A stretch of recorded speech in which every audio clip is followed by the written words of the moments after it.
Bapa yang bertahta di surga, kami bersyukur karena kami bisa beribadah bersama-sama dengan umat Tuhan di tempat ini. Dan di tengah-tengah ibadah, Tuhan berkesempatan kepada kami untuk berfirman melalui kebenaran firman-Mu yang tertulis di dalam kitab suci. Hamba-Mu kiranya diurapi oleh Tuhan supaya bisa menyampaikan uraian kebenaran firman Tuhan yang Tuhan sudah tuliskan, dan umat-Mu juga diberkati oleh Tuhan bisa paham dan bisa mengerti dan menguatkan kehidupan pribadi maupun keluarganya. Dalam nama Tuhan Yesus kami serahkan pemberitaan firman-Mu pagi ini. Haleluya, amin. Silahkan duduk. Selamat pagi dan shalom. Puji Tuhan, hari ini saya masih melanjutkan karena baru pertama kali khotbah tentang keluarga. Dan kalau saudara ingat 2 minggu yang lalu saya sudah mulai khotbah keluarga yang kuat, itu yang fondasinya adalah Tuhan dan firman-Nya. Itu yang terambil dari kitab Ulangan yang kita ingat. Firman Tuhan berkata, Shema Yisrael, Yahweh Elohinu, Yahweh Echad. Dari kata itu, dengarkan Israel bahwa Allah itu sesembahan kita dan Allah itu satu. Hari ini saya melanjutkan dengan keluarga, bukan hanya fondasinya yang kuat, tapi keluarga yang tetap setia di saat krisis. Atau keluarga yang imannya tetap bulat, kuat, sekalipun percobaan, halangan, tantangan menghantam. Sehingga keluarga itu tetap eksis di saat krisis. Nah, kita belajar dari kitab Rut, saya ambil dari pasal 1 ayat 15 sampai dengan 22, kita akan baca bersama-sama silih berganti. Kitab Rut mulai dengan ayat 15 saja. Saya 15, saudara sekalian 16, silih berganti sampai dengan ayat yang ke-22. Demikian bunyi firman Tuhan. Berkatalah Naomi, telah pulang iparmu kepada bangsanya dan kepada para ilahnya, sesembahannya maksudnya. Pulanglah mengikuti iparmu itu.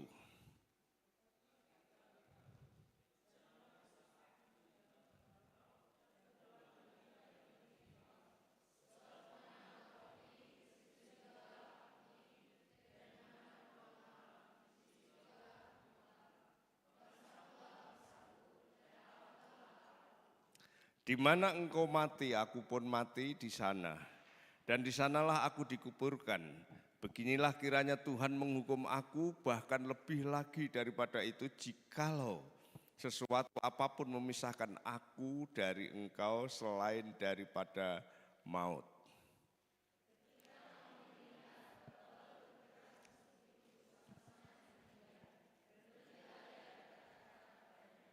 Dan berjalanlah keduanya sampai mereka tiba di Betlehem. Ketika mereka masuk ke Betlehem, gemparlah seluruh kota itu karena mereka, dan perempuan-perempuan itu berkata, Naomikah itu?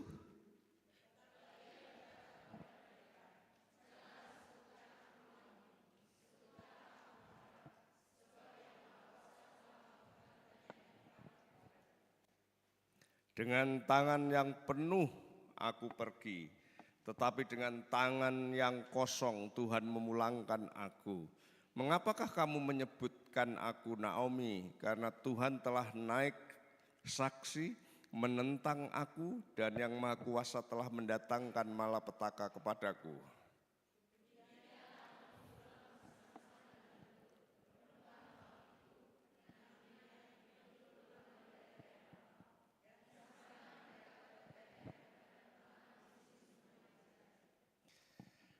Amin. Jemaat yang dikasihi Tuhan, saya akan memulai dengan pemikiran bahwa krisis adalah ujian yang terbesar dari sebuah keluarga. Artinya apa? Bahwa setiap keluarga pasti akan menghadapi krisis. Bahkan keluarga yang takut akan Tuhan pun, keluarga yang mungkin dikatakan setia kepada Tuhan pun tidak bebas dari yang namanya krisis. Tapi justru krisis itulah sebenarnya yang akan menunjukkan, yang akan menolong kita apakah keluarga itu tetap setia atau tidak. Sekali lagi bahwa krisis itu adalah ujian bagi sebuah keluarga. Bahkan keluarga Kristen sekalipun, bahkan keluarga pendeta sekalipun. Keluarga pelayan sekalipun pasti pernah mengalami krisis. Pada zaman ini mungkin kehidupan keluarga bisa terjadi karena krisis yang berkepanjangan berkenaan dengan ekonomi. Misalnya barang-barang naik, harga-harga naik dan akhirnya tidak terjangkau dan tidak sesuai dengan pemasukan dari keluarga itu. Itu bisa menjadi krisis, bisa menjadi sebuah pertanyaan, kok ini semakin berat sekali. Apakah Tuhan tidak menolong? Apakah tidak ada jalan keluar dari Tuhan? Nah, orang bisa berpikir seperti itu. Bisa jadi itu karena tekanan-tekanan yang lain. Ya mungkin karena kita percaya Tuhan kemudian ada tekanan di sana sini, entah itu di pekerjaan, entah itu di masyarakat dan lain sebagainya. Sehingga kita, ya saya sudah percaya Tuhan tapi kenapa seperti ini? Itu krisis yang terjadi. Mungkin saudara bertanya, apa iya sih? Iya. Kalau saya memperhatikan pengalaman hidup saya saja, saudara tahu saya punya anak 3 dan 3-tiganya belum nikah. Kemudian tahun 2025 saya pensiun. Sesudah itu di tengah perjalanan kira-kira 3 bulan sudah pensiun, saya kena sakit kaki yang tidak bisa jalan. Gimana ini sudah pensiun, tidak bisa kerja lagi, tidak bisa melakukan ini. Anak-anak menikah, ini uang dari mana? Ada krisis. Tapi apakah saya mempertanyakan Tuhan? Tuhan, saya sudah melayani Engkau sejak saya umur 20 tahun sampai sekarang. Kenapa saya menghadapi seperti ini? Saya sudah setia di sebuah lembaga, di sebuah pekerjaan, tapi kenapa akhirnya seperti ini? Sehingga akhirnya saya mutung. Ya udahlah Tuhan, saya tidak mau. Kalau gitu apakah gitu? Tidak juga. Kalau sudah lihat kesaksian saya, sudah bisa lihat sendiri. Ketika saya kena sakit kaki dan tidak bisa jalan, saya hanya 1 kali tidak pelayanan di mimbar ini. Dan 2 kali, 2 minggu maksudnya, saya khotbah dengan duduk. Setelah itu saya terus sampai sekarang terus. Saya tahu ini krisis, saya tahu ini menghantam. Tapi saya tidak meragukan kesetiaan Tuhan. Saat krisis datang, sebenarnya ini merupakan api yang memurnikan emas. Apakah emas itu mulia atau tidak? Dia berkilau-kilauan ketika ada api. Sehingga kalau saudara masuk di dalam krisis, ingatlah itu. Setiap keluarga menghadapi krisis dan krisis mungkin berbeda-beda. Tapi apakah saudara tetap setia atau tidak? Terlihat ketika kita dihantam krisis itu. Cerita ini, cerita Rut itu adalah dengan latar belakang di zaman hakim-hakim. Ketika hakim-hakim itu terjadi kekacauan di mana-mana. Kekacauan yang berkenaan dengan moral, bahkan kekacauan yang berkenaan dengan ekonomi tentunya. Ada kelaparan di negeri itu, bahkan seluruh negeri itu. Mereka sudah masuk di tanah perjanjian, mereka sudah beberapa kali ada pemimpin-pemimpin yang namanya hakim kala itu, tapi selalu jatuh bangun kemudian terjadi krisis yang begitu luar biasa. Dan ini menarik karena krisis yang dipotret oleh kitab Rut ini terjadi di Bethlehem. Bethlehem itu artinya rumah roti. Bagaimana mungkin rumah roti malah tidak ada makanan? Rumah roti malah terjadi kelaparan. Ini ironi. Ini betul-betul lucu karena rumah roti yang seharusnya penuh berkat justru dilanda krisis, justru dilanda kelaparan. Dan dalam situasi yang seperti itu keluarga Elimelek, dia melihat krisis itu, dia tidak melihat Tuhan sehingga dia tinggalkan Bethlehem itu, bahkan dia keluar dari Bethlehem kemudian dia masuk di sebuah negeri Moab. Tahu maksudnya? Dia di rumah roti, dia di Bethlehem. Seharusnya ini adalah kota yang penuh berkat.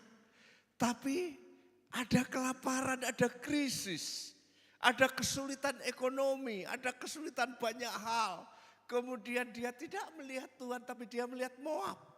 Moab nampaknya lebih menjanjikan sehingga dia dan keluarganya pergi ke Moab di sana. Jadi dari sini kita bisa lihat bahwa krisis sebenarnya bisa menghancurkan pengharapan. Jadi ingatlah ketika krisis terjadi apapun yang bentuknya krisis itu dalam keluarga, saudara perlu ingat bahwa krisis ini bisa jadi menghancurkan pengharapan kita. Krisis yang dihadapi keluarga Elimelek apa? Ketika sampai di Bethlehem, Elimelek meninggal. Naomi jadi janda karena suaminya meninggal. Ini di tanah orang tapi suami meninggal, susah. Ingatlah laki-laki pada waktu itu adalah tiang ekonomi keluarga. Kalau laki-laki mati, seperti tidak ada kehidupan ekonomi lagi. Tapi masih punya anak, punya menantu. Tapi dua anak lakinya juga meninggal. Nah ini krisis yang berkepanjangan. Suami meninggal, anak laki-laki dua meninggal, tinggal Naomi, Orpa, Ruth. Ini betul-betul tiga janda yang sangat-sangat susah. Karena tidak ada perlindungan sebagai seorang laki-laki, tidak ada ekonomi yang menjamin karena tidak ada laki-laki di situ sehingga jatuhlah miskin dan bukan hanya miskin, fakir miskin. Fakir miskin itu melarat banget dan sudah begitu dia ada di tanah yang jauh dari Bethlehem. Terasing. Itu sebabnya ketika mereka pulang, saudara ingat ketika semua perempuan berkata, Naomi pulang, Naomi pulang. Dia dengan wajah yang tidak punya pengharapan, dia tertunduk dan dia berkata, jangan sebut aku Naomi. Karena Naomi itu menyenangkan. Jadi ketika orang pulang, kalau kaya mungkin menyenangkan, kalau sukses mungkin menyenangkan. Kalau hidupnya glamor karena pulang dari negeri orang, itu mungkin Naomi itu menyenangkan. Tapi dia bilang, jangan sebut aku Naomi, panggil saja aku Mara. Saudara tahu Mara? Mara itu artinya pahit ya. Jadi dia hidupnya seperti habis, tidak ada kehidupan lagi. Jadi ketika krisis terjadi, seringkali begitu melilit kehidupannya, sehingga kehidupan itu seperti, ya sudahlah, tidak ada lagi pengharapan. Jangan sebut aku Naomi, sebutlah aku Mara, pahit. Tapi ini bukan berarti orang yang suka minum kopi pahit, hidupnya pahit, bukan. Tapi ini kehidupan yang pahit. Krisis sering merampas identitas kita. Tadinya Naomi jadi Mara, identitasnya hilang. Krisis seringkali menjadikan kehilangan sukacita. Tadinya sukacita terus hidupnya, tapi sekarang menjadi murung. Krisis bisa memicu keputusasaan. Sudah tidak ada harapan lagi. Dan akhirnya sepertinya Tuhan tidak ada.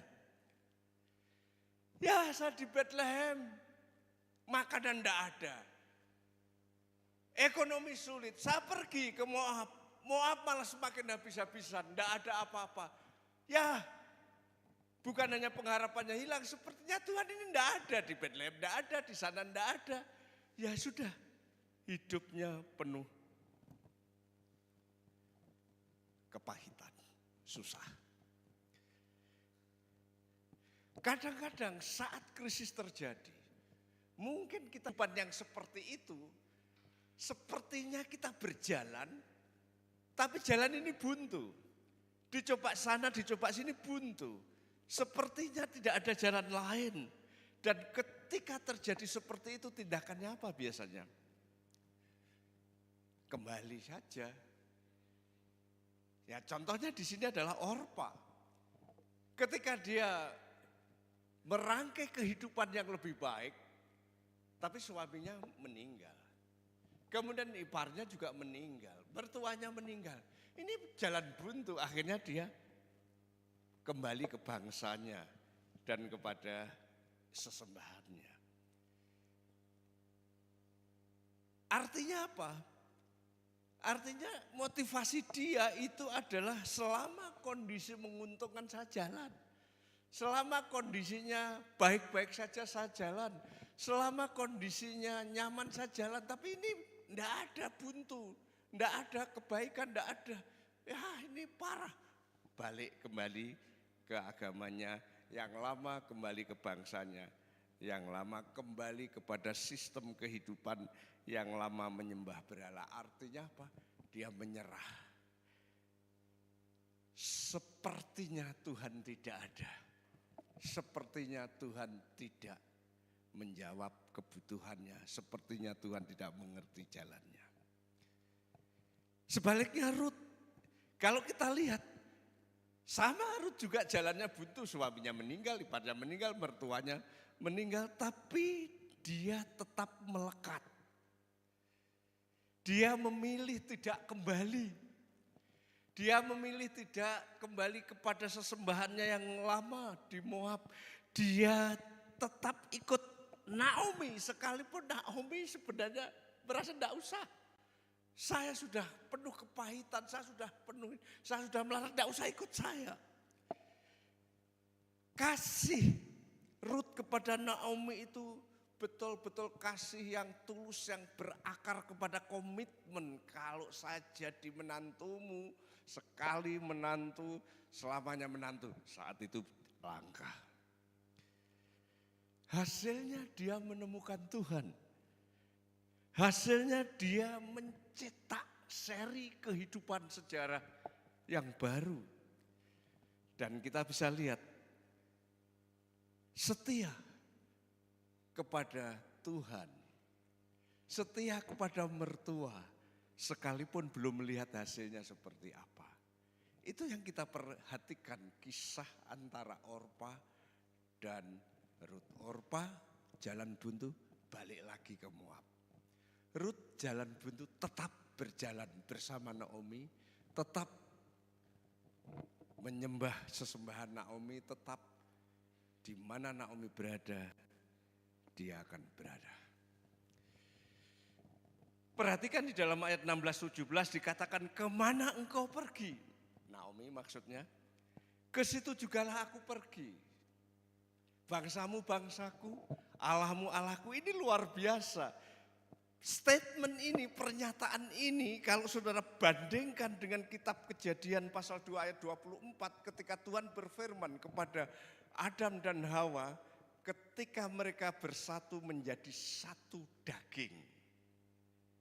Itu kata yang dipakai untuk melukiskan kesatuannya, dan Naomi di sini juga begitu.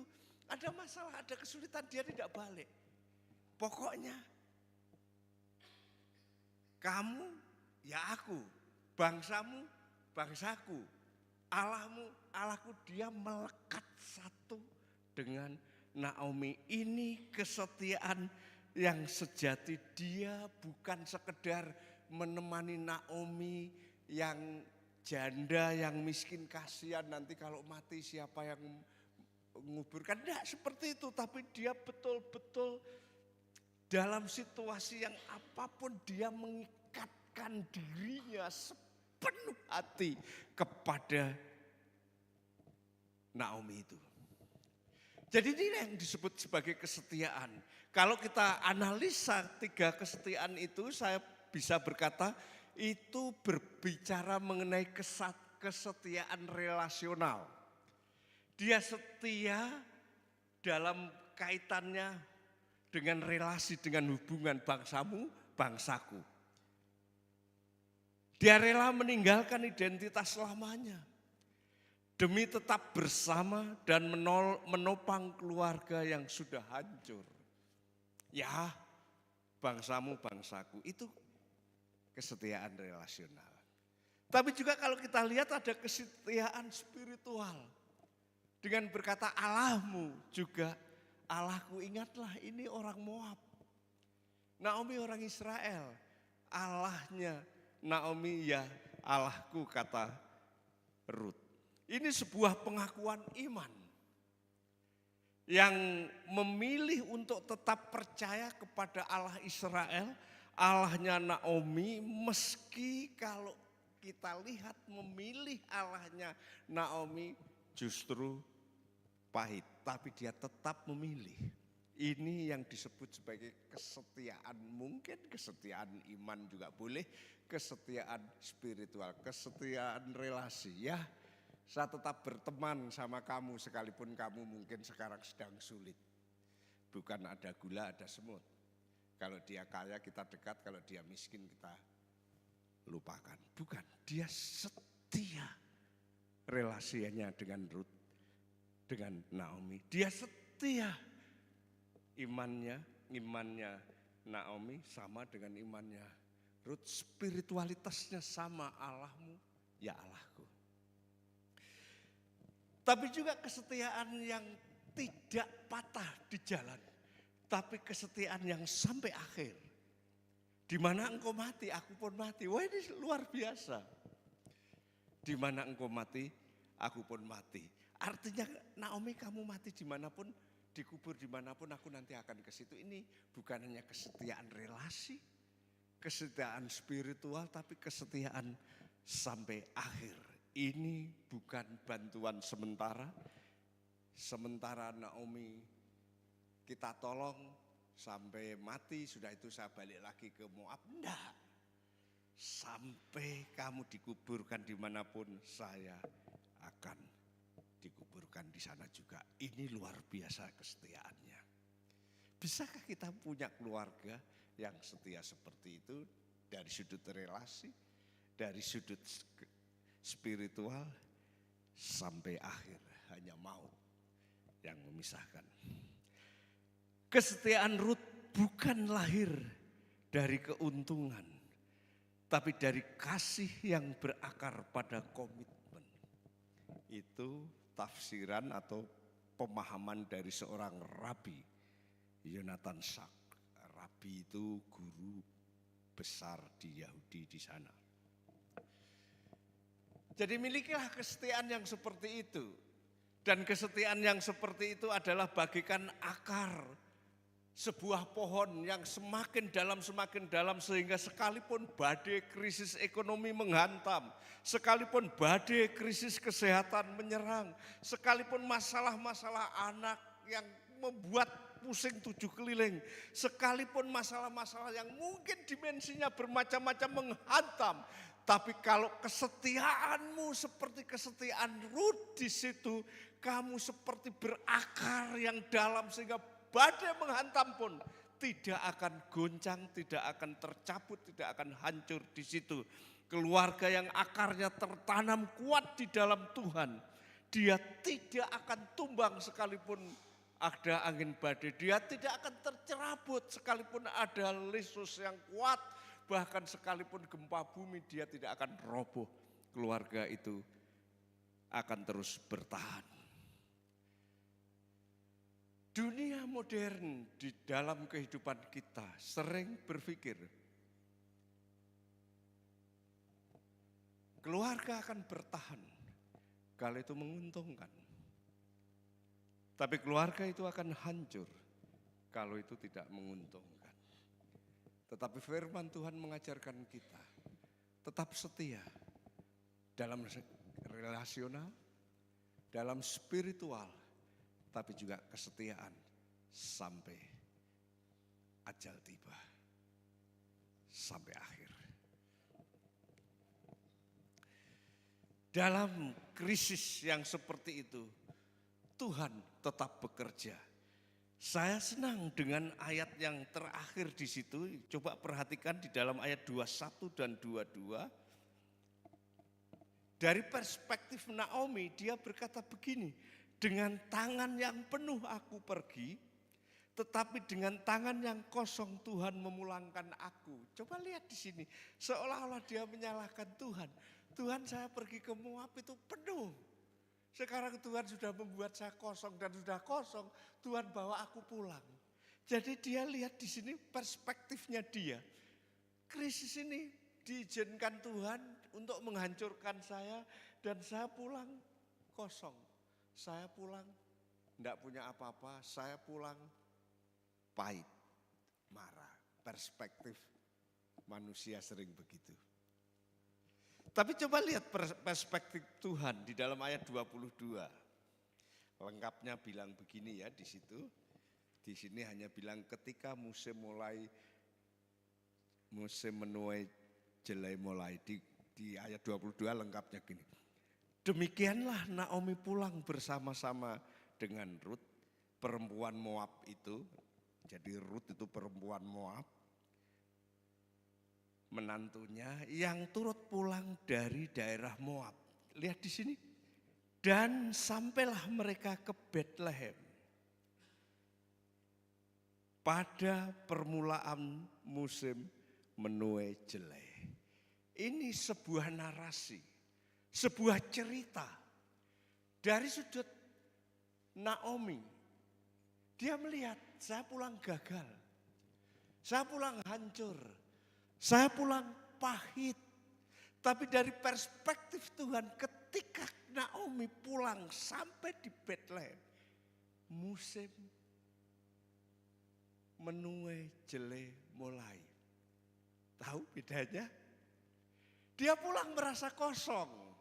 Dia pulang merasa tidak dapat apa-apa. Dia pulang hancur. Dari perspektif Naomi, perspektif Tuhan, musim menuai jelai mulai. Tahu ya, jadi orang melihat kesulitannya tanpa sadar Tuhan sedang memulai sebuah masa yang baru. Tuhan memulai sebuah sejarah yang baru. Ya, Naomi merasa gagal. Dia pahit hidupnya. Ya sudahlah, pokoknya tidak bisa dilihat, pahit. Tapi tanpa dia tahu Tuhan bekerja dan memulai babak baru, mulai masa baru, mulai sejarah baru, dan itu sejarah pemulihan. Itu sebabnya dalam narasi Ibrani Yahudi, musim menuai adalah tanda pengharapan baru. Kalau menuai itu pengharapan baru, ini dapat ini, dapat ini, dapat ini, kan begitu. Nah ini segini kan seperti itu. Saat Naomi berpikir hidupnya sudah tamat. Bukan happy ending. Tamat betul-betul. Tapi Tuhan justru sedang memulai sebuah babak baru. Musim menuai dimulai. Lihat di sini, bagaimana providensia Allah, bagaimana pemeliharaan Allah. Kita mungkin tidak tahu cara Allah bekerja, mungkin kita tidak tahu bagaimana Allah sedang mengerjakan. Tapi yakinlah dalam situasi krisis, bahkan situasi kita tidak dapat apa-apa, ketika kita tetap setia. Tanpa kita ketahui, tanpa kita sadar, tanpa kita bisa melihat Allah sedang memulai babak baru.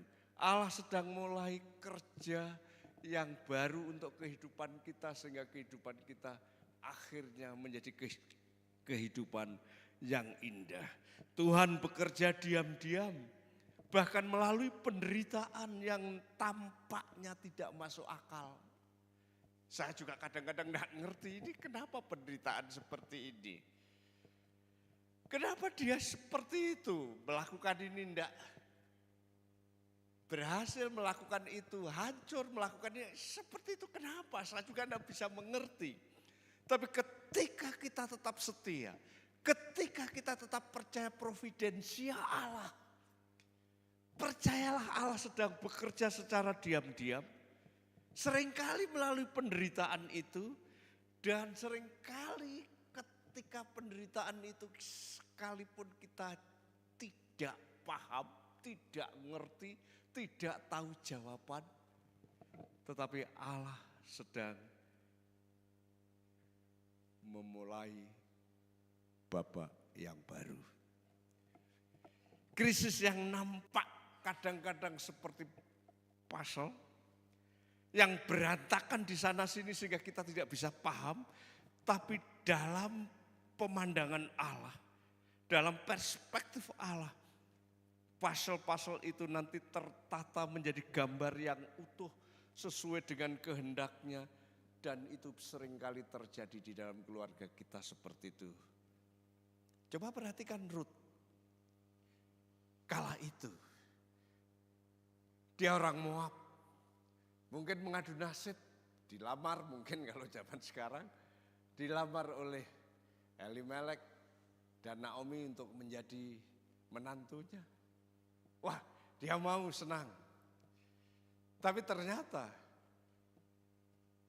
mertuanya laki-laki mati, kemudian suaminya mati, iparnya mati, jatuh miskin. Habis kalau kita lihat dalam perspektif kacamata manusia. Tapi Ruth tetap setia. Sekalipun sulit dia setia. Dimanapun kamu berada, aku berada. Allahmu Allahku, kamu mati di mana, saya mati di sana. Kesetiaannya teruji begitu luar biasa. Kemudian pulang ke Bethlehem. Tidak ada apa-apa. Bahkan Naomi sendiri merasa ya pahit hidupnya. Jangan sebut Naomi, Samara. Tapi di luar sana penuaian terjadi. Tapi mungkin Naomi juga masih tidak melihat, penuaian apa itu, penuaian orang lain, saya miskin. Tapi lihat Ruth.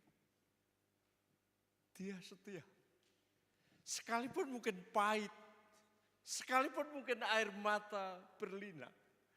Dan daya sudah tidak kuat, tapi dia mencoba mengkais rezeki dengan bulir-bulir yang jatuh dan dia ambil dan itu masih tetap miskin. Tapi dari sana saudara tahu, dia tidak pernah mengerti ada Boas.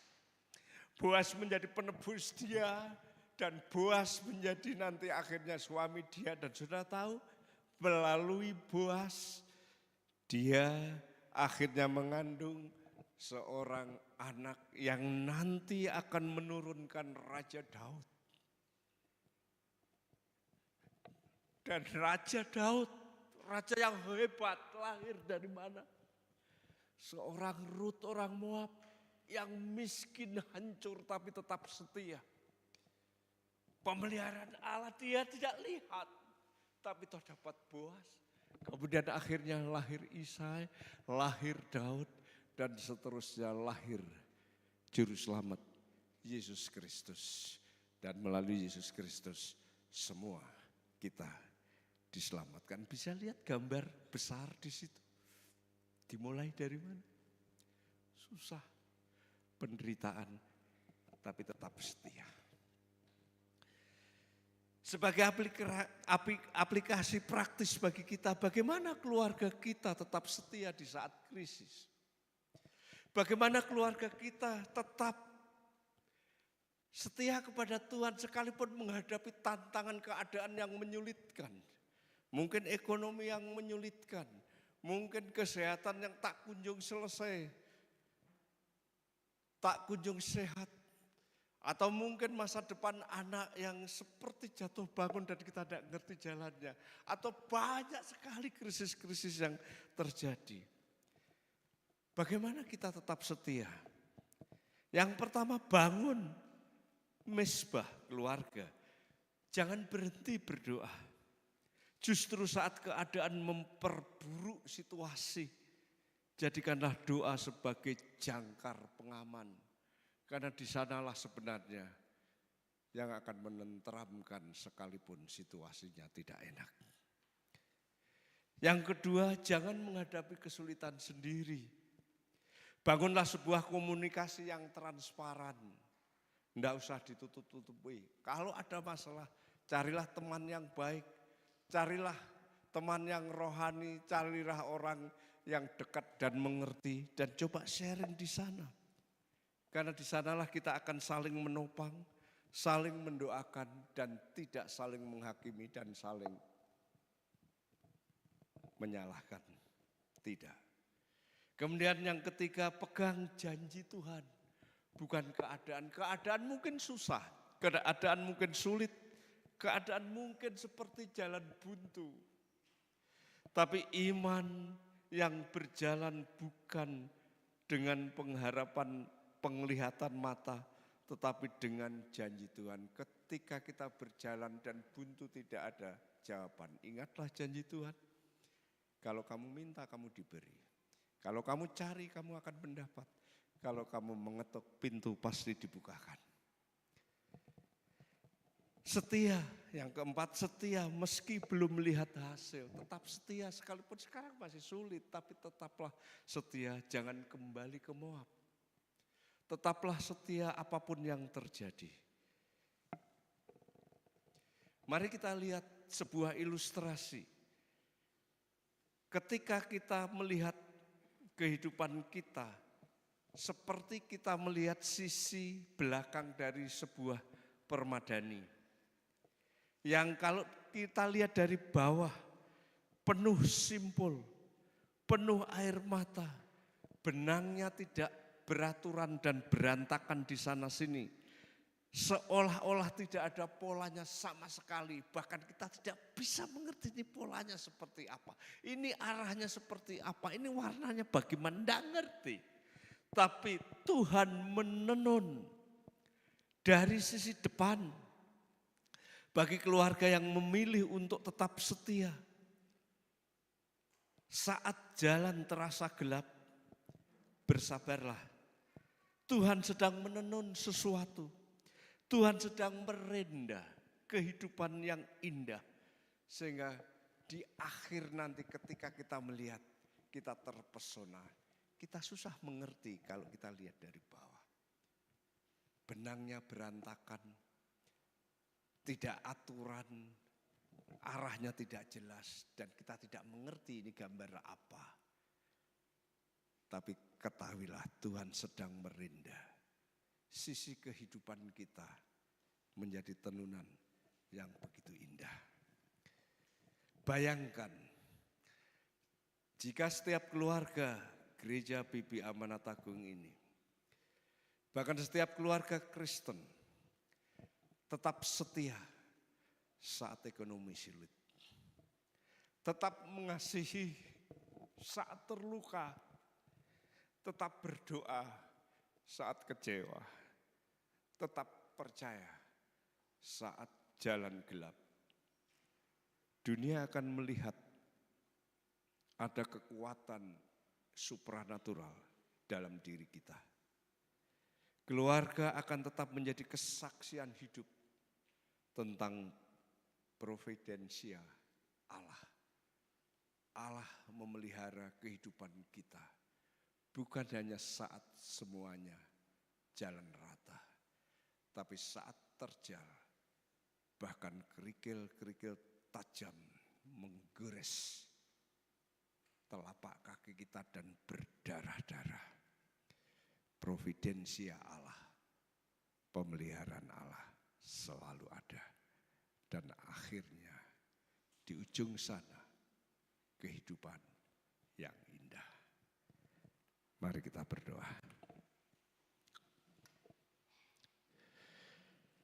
Bapak, terima kasih karena hari ini kami bisa belajar dari keluarga Elimelek Naomi yang menghadapi krisis begitu luar biasa. Ajar kami seperti Ruth, tidak seperti Orpa yang tidak tahan menghadapi semua krisis itu sehingga dia meninggalkan Naomi dan pergi kepada ilah sesembahannya yang lama, kehidupannya yang lama. Ajar kami juga bukan seperti Naomi yang melihat keadaan sampai lupa Tuhan sehingga merasa hidupnya pahit dan sulit. Ajar kami supaya seperti Ruth, dia tetap setia sekalipun hampir dikatakan malapetaka demi malapetaka menghantam. Dia setia. Setia bersama mertuanya. Setia kepada Allah Israel. Setia sampai akhir. Dan itulah kehidupan yang luar biasa. Kita tidak tahu situasi seperti itu, tetapi percayalah Allah sedang merenda kehidupan yang baik, kehidupan yang indah bagi kita sekalipun kita belum lihat sampai saat ini. Bapa, ajar kami setia, ajar keluarga kami setia, bahkan sekalipun krisis melanda, kami akan tetap setia kepada Tuhan, setia menyembah Tuhan, setia berjalan bersama Tuhan. Terima kasih Tuhan Yesus, terima kasih. Jemaat yang dikasihi Tuhan, kita bangkit berdiri dan kita akhiri ibadah ini dengan berdoa. Bapa yang di surga, kami mendoakan jemaat Tuhan di tempat ini. Kami berdoa untuk kami semua yang hadir, bahkan yang mengikuti secara live streaming maupun online di kemudian hari. Kiranya persoalan-persoalan yang terjadi tidak membuat kami undur dari Tuhan. Sebaliknya kami akan tetap setia mengandalkan Tuhan, setia berjalan bersama Tuhan. Dan ajar kami melihat dengan cara Tuhan melihat, sehingga kami akhirnya bisa menikmati pemeliharaan providensia Allah yang begitu luar biasa, yang membawa hidup kami begitu indah pada masanya. Makasih Tuhan, Engkau memberkati ekonomi anak-anakmu di sini, Engkau memberkati keluarga anak-anakmu, Engkau memberkati anak-anaknya yang sedang sekolah, yang sudah bekerja, yang sudah menikah. Engkau memberkati kami semua ya Tuhan, sehingga hidup kami sungguh-sungguh ada di dalam providensia Allah. Jemaat, pulanglah, terus pikirkan kisah keluarga Elimelek. Pikirkan bagaimana ketika menghadapi situasi yang sulit. Apakah seperti Orpa yang lari dari situasi dan kembali ke manusia lama? Apakah seperti Naomi yang melihat itu sebagai kesulitan, kepahitan? Apakah seperti Ruth yang setia sampai akhir dan akhirnya dia mendapatkan berkat luar biasa, menjadi salah satu nenek moyang dari Daud, dari Yesus Kristus. Pulanglah, damai sejahtera Kristus, kuasa Allah dan penghiburan Roh Suci menyelimuti kehidupan, sehingga engkau tetap setia sampai akhir. Dalam nama Tuhan Yesus. Amin.